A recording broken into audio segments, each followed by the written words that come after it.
तो चलिए बिना देर किए आज की इस चर्चा में सीधे गोता लगाते हैं। आज हम सब एक बेहद ही शानदार सफर पर निकलने वाले हैं। एक ऐसा सफर जो दुनिया के सबसे प्रतिष्ठित सम्मानों में से एक यानी यूनेस्को विश्व धरोहर के इर्द गिर्द घूमता है। इस प्रस्तुति में हम भारत के उस भव्य इतिहास, अद्भुत प्राकृतिक चमत्कारों और बेजोड़ वास्तुकला की पड़ताल करेंगे जिसने ग्लोबल स्टेज पर अपनी एक अलग ही धाक जमाई है।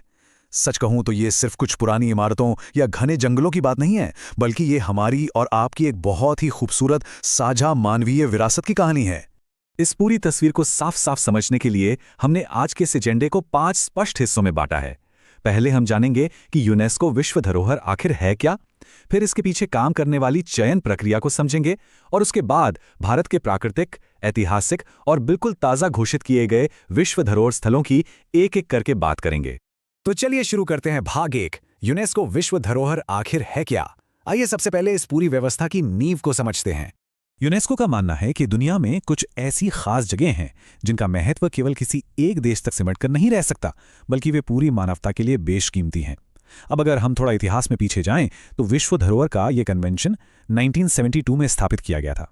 ठीक 3 साल बाद 1975 में इसे आधिकारिक तौर पर लागू कर दिया गया और भारत ने अपनी इतनी विशाल और समृद्ध विरासत के साथ 1977 में इस महत्वपूर्ण कन्वेंशन पर हस्ताक्षर किए। ये 3 तारीखें असल में इस पूरी व्यवस्था का आधार स्तंभ हैं। अब अगर इन आंकड़ों पर नजर डालें तो वैश्विक स्तर पर यूरोपीय देशों का दबदबा एकदम साफ दिखाई देता है। इटली पूरे 61 स्थलों के साथ इस लिस्ट में टॉप पर है। उसके ठीक पीछे चीन और जर्मनी 55-55 स्थलों के साथ खड़े हैं।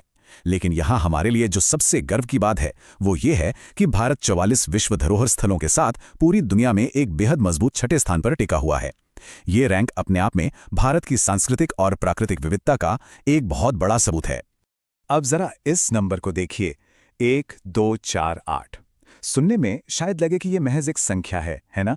लेकिन पूरी दुनिया में इस वक्त केवल 1248 यूनेस्को साइट्स ही मौजूद हैं।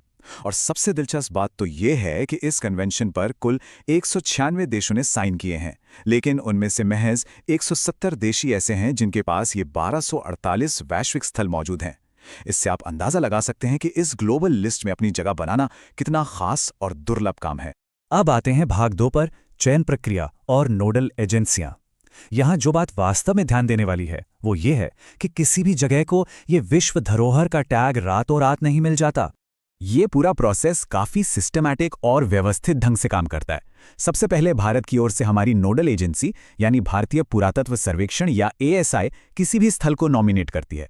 इसके बाद अंतर्राष्ट्रीय स्तर के सलाहकार निकाय उस नॉमिनेशन की बहुत ही कठोर और बारीकी से समीक्षा करते हैं और अंत में विश्व धरोहर समिति बाकायदा वोटिंग करती है और तब जाकर ये अंतिम फैसला होता है कि वो स्थल सूची में शामिल होगा या नहीं। यहाँ पे हमें इन 2 प्रमुख सलाहकार निकायों के बीच का फर्क समझना बहुत जरूरी है। मान लीजिए अगर भारत ने कोई सांस्कृतिक स्थल नामांकित किया है तो उसका निष्पक्ष मूल्यांकन ICOMS करता है, यानी अंतर्राष्ट्रीय स्मारक और स्थल परिषद। वहीं दूसरी तरफ अगर नामांकन किसी प्राकृतिक जगह का है तो पर्यावरण के नजरिए से उसका पूरा विश्लेषण IUCN के हाथों में होता है। इस तरह का बंटवारा ये पक्का करता है कि हर जगह की जांच उसी फील्ड के सबसे बेहतरीन एक्सपर्ट्स ही करें। चलिए आगे बढ़ते हैं भाग 3 की ओर, भारत के प्राकृतिक धरोहर स्थल। अब वक्त है भारत की उस आश्चर्यजनक और भव्य प्राकृतिक दुनिया की सैर करने का। भारत के पास जो ये टोटल 44 साइट्स हैं उनका ब्रेकडाउन कुछ इस तरह से है। इनमें से सबसे बड़ा हिस्सा यानी 36 साइट्स अपनी सांस्कृतिक खूबियों के कारण इस लिस्ट में है। 7 साइट्स ऐसी हैं जिन्हें उनके प्राकृतिक चमत्कारों और वाइल्ड लाइफ के लिए चुना गया है और इस पूरी लिस्ट में केवल 1 साइट ऐसी है जो मिश्रित या मिक्स्ड कैटेगरी में आती है। और वो जो इकलौता मिश्रित स्थल है वो है सिक्किम का कंचनजंगा नेशनल पार्क। 2016 में यूनेस्को की लिस्ट में शामिल हुए इस पार्क की खासियत ही यही है कि ये प्राकृतिक बायोडाइवर्सिटी और वहाँ की स्थानीय सांस्कृतिक मान्यताओं दोनों ही पैमानों पर बिल्कुल खरा उतरता है। सच कहूँ तो भारत में प्रकृति और संस्कृति का ऐसा अनूठा संगम और कहीं देखने को नहीं मिलता। और अगर उन 7 प्राकृतिक स्थलों की बात करें तो वो असल में जैव विविधता के स्वर्ग हैं। जरा सोचिए, असम के काजीरंगा में बेखौफ घूमते एक सींग वाले गैंडे हों या राजस्थान के केवलादेव में हजारों मील का लंबा सफर तय करके पहुंचने वाले साइबेरियन क्रेन, सुंदरबन के घने जंगलों में राज करते रॉयल बंगाल टाइगर हों या फिर उत्तराखंड की नंदा देवी और फूलों की घाटी का वो मन मोह लेने वाला नजारा, ये सभी स्थल प्रकृति की सबसे बेहतरीन कारीगरी का एक जीता जागता सबूत हैं। प्राकृतिक सुंदरता को निहारने के बाद अब आते हैं भाग 4 पर, प्रमुख ऐतिहासिक और सांस्कृतिक स्थल। चलिए भारत के उन 36 सांस्कृतिक अजूबों की बात करते हैं जो सदियों का इतिहास अपने अंदर समेटे हुए हैं। तो सबसे अहम बात यह है कि भारत के लिए यूनेस्को का यह शानदार सफर साल 1983 में शुरू हुआ था। यह वो साल था जब भारत के सबसे आइकॉनिक स्मारकों ने पहली बार दुनिया की इस लिस्ट में अपनी जगह बनाई। महाराष्ट्र की वो रहस्यमयी अजंता और एलोरा की गुफाएं, उत्तर प्रदेश का अभेद्य आगरा फोर्ट और प्यार की वो अमर निशानी ताजमहल, ये सभी 1983 के वो पायनियर या अग्रणी स्थल थे जिन्होंने भारत का खाता खोला। और इसके बाद तो जैसे वास्तुकला के एक से बढ़कर एक नमूने दुनिया के सामने आने लगे। 1984 में उड़ीसा का भव्य कोणार्क सूर्य मंदिर जुड़ा। 1986 में खजुराहो के मंदिर शामिल हुए जो खासतौर पर अपनी पंचायतन शैली के लिए मशहूर हैं। 1987 में दक्षिण की ओर चलें तो तमिलनाडु में चोल राजवंश के महान जीवित चोल मंदिर, जिसमें विशाल बृहदीश्वर मंदिर भी शामिल है, इस लिस्ट का हिस्सा बने। और 1989 में बौद्ध धर्म का प्रतीक मध्य प्रदेश का सांची स्तूप भी इसमें जोड़ लिया गया। अच्छा, यहाँ एक बहुत ही मजेदार ट्रिविया है। 1986 में यूनेस्को ने विजयनगर साम्राज्य की पुरानी राजधानी हम्पी को इस लिस्ट में शामिल किया था। बिना छत वाले इन अद्भुत स्मारकों को दुनिया का सबसे बड़ा खुला संग्रहालय भी माना जाता है। और अगर कभी आप अपनी जेब में रखे 50 रुपए के नए नोट को ध्यान से देखें ना, तो उसके पीछे आपको इसी हम्पी का शानदार चित्र छपा हुआ मिलेगा। है ना कमाल की बात? इतिहास कैसे हमारी रोजमर्रा की जिंदगी से सीधा जुड़ा है। अब सिर्फ प्राचीन इमारतों की बात क्यों करें, भारत की इंजीनियरिंग का भी कोई जवाब नहीं है।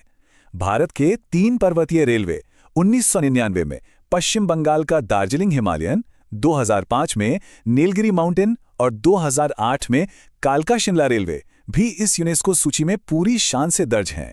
खड़ी और दुर्गम पहाड़ियों के बीच से छुक छुक करती गुजरती ये ट्रेनें प्रकृति और बेमिसाल इंजीनियरिंग का एक जादुई संगम पेश करती हैं। और एक बात बताऊं, यूनेस्को की यह मान्यता केवल अलग थलग खड़ी किसी एक इमारत या किले तक ही सीमित नहीं है। भारत में ऐसे पूरे के पूरे शहर हैं जिन्हें विश्व धरोहर का दर्जा मिला है। 2017 में साबरमती नदी के किनारे बसा अहमदाबाद भारत का पहला ऐसा शहर बना था। और उसके ठीक बाद 2019 में अपनी वाइब्रेंट संस्कृति और पिंक वास्तुकला के लिए मशहूर जयपुर का 4 दीवारी वाला शहर भी इस गौरवशाली लिस्ट में शामिल हो गया। चलिए अब अपनी चर्चा के आखिरी पड़ाव पर चलते हैं, भाग 5, विश्व धरोहर सूची में नए नाम। देखते हैं कि हाल ही के वर्षों में, खासकर 2020 के बाद, इस लिस्ट में क्या क्या नया जुड़ा है। ये रीसेंट आंकड़े बहुत ही शानदार तरीके से दिखाते हैं कि भारत ने हाल के वर्षों में ग्लोबल लेवल पर कितनी जबरदस्त और तेज कामयाबी हासिल की है। 2021 में सिंधु घाटी सभ्यता का धौलावीरा और तेलंगाना का रामप्पा मंदिर जुड़ा। 2023 में रविंद्रनाथ टैगोर का शांति निकेतन और कर्नाटक के हॉयसल मंदिर शामिल हुए।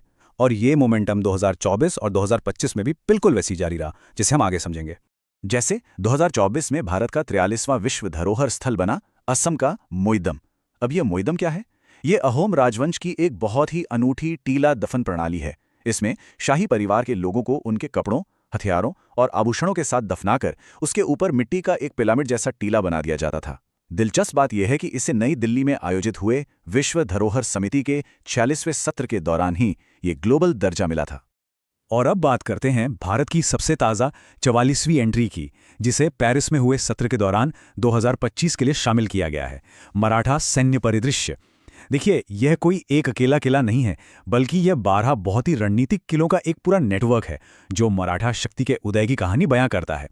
इनमें से 11 किले महाराष्ट्र के अलग अलग हिस्सों में फैले हुए हैं, जबकि एक जिंजी किला तमिलनाडु में स्थित है। यह छत्रपति शिवाजी महाराज और मराठाओं की सैन्य जीनियस का एक जीता जागता सबूत है। तो 1972 के उस शुरुआती कन्वेंशन से लेकर आज 2025 के इन मराठा किलों तक का हमारा ये सफर वाकई बेमिसाल रहा है। अंत में अगर देखा जाए तो 70 देशों में फैले ये 1248 स्थल सिर्फ ईंट, पत्थर, गुफाएं या जंगल बिल्कुल नहीं है। ये हमारी साझा मानवीय कहानी के वो पन्ने हैं जिन्हें आने वाली पीढ़ियों के लिए सुरक्षित रखना बहुत बहुत जरूरी है। और भारत के ये 44 स्थल इसी विशाल वैश्विक कहानी का एक बेहद खूबसूरत और अहम हिस्सा हैं। खैर, जैसे जैसे हम आज की इस प्रस्तुति के अंत तक पहुंचते हैं, एक बहुत ही अहम और सोचने वाला सवाल हमारे सामने खड़ा होता है। एक तरफ हमारे पास भारत के ये 44 अनमोल विश्व धरोहर स्थल हैं और दूसरी तरफ है तेजी से भागती हमारी आधुनिक दुनिया और उसका विकास। तो ऐसे में इंफ्रास्ट्रक्चर के विकास और इन सार्वभौमिक खजानों के संरक्षण के बीच एक सही संतुलन आखिर कैसे बनाया जा सकता है?